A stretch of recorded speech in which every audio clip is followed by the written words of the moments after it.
Genesis chapter 4. Now Adam and Eve boned it out good, and one of them really enjoyed it. And a son was born unto them, and his name was Cain. And Adam and Eve again gave each other the business, and another son was born unto them, and his name was Abel. And Abel was a herder of sheep, and Cain tilled and dressed the ground, mostly with blue cheese dressing, but occasionally with some balsamic vinaigrette. And Cain found that the Lord oft invited Abel to hang out and go to concerts and stuff. And Cain was not invited by his brother, nor the Lord. And Cain grew wroth with God, for surely the Lord respected his brother more than he, and was leaving him out of things on purpose. And the Lord said, Cain, it's not a big deal, for Abel and I just have more things in common. Why art'st thou being such a dick about it? So one day, Abel returned from the flock and had been blessed with a job offer from Shepherd, and Shepherd, the biggest shepherding firm in the land, for the Lord hath used his connections there. And Cain said, This is bullshit. I thought we were the only 4 people in the world. Why doth my brother get everything? And Cain grew even wrother and fled.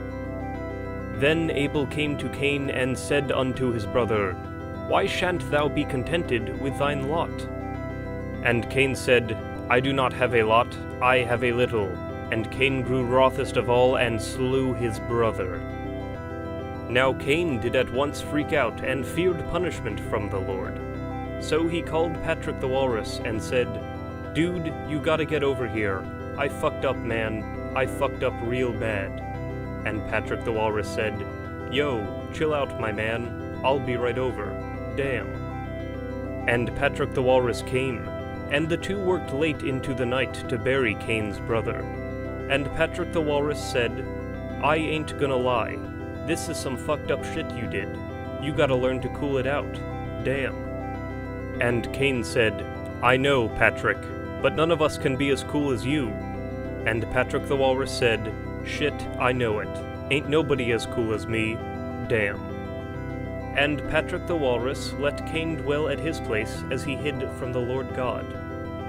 And the Lord did seek out Abel on the next day to do brunch, and the Lord doth find him buried in the ground. And the Lord said unto Abel, Who hath slain you? And Abel did not speak, for he was dead.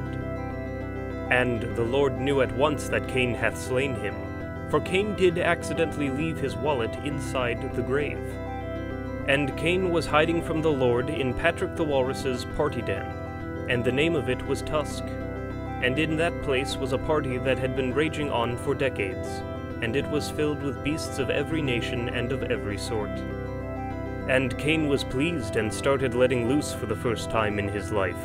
And he said unto Patrick the Walrus, You hath really opened up my eyes here, my friend. Is this how you live every day? And Patrick the Walrus said, You know it. Damn. And a Dalmatian did approach Cain and said, Hey cutie, I spotted you from across the party. Would you like to dance? And Cain said, This would please me. And Cain danced with the Dalmatian. And she said, You know, I've never been with a human before. And Cain said, Nor have I. Then the Lord did appear and break up the party, and the beasts of the party scattered into the wilderness. And the Lord found Cain hiding behind a speaker, and he said unto him, Why hath you slain your brother? And Cain said, Why hath you blessed my brother and not me? Why doth my brother be more favorable in the eyes of the Lord? And the Lord said, Fine, you want to know why we don't invite you to things? It's because you're so fucking insecure and self-centered, and it drives us insane. Like, we'll all be chatting and hanging out or whatever, and you always find some way to make the conversation about you. We always have to talk about the things you did and talk about your thoughts and your opinions. Like we constantly have to validate you all the time. I mean, I literally know everything in the entire universe, but do you see me going around trying to prove it to anyone? No, you don't. Because I'm not some self-pitying, insecure little shit who needs everyone's approval. You're an adult. grow the fuck up and stop murdering people." And the Lord then banished Cain to the land of Nod, which is south of Winken and east of Blinken, where he lived out his days in a loveless marriage. And he begat a son, and a grandson, and a great-grandson, and a great-great-grandson, and a great-great-great-grandson, and then 4 great-great-great-great-grandchildren, but none of them are important.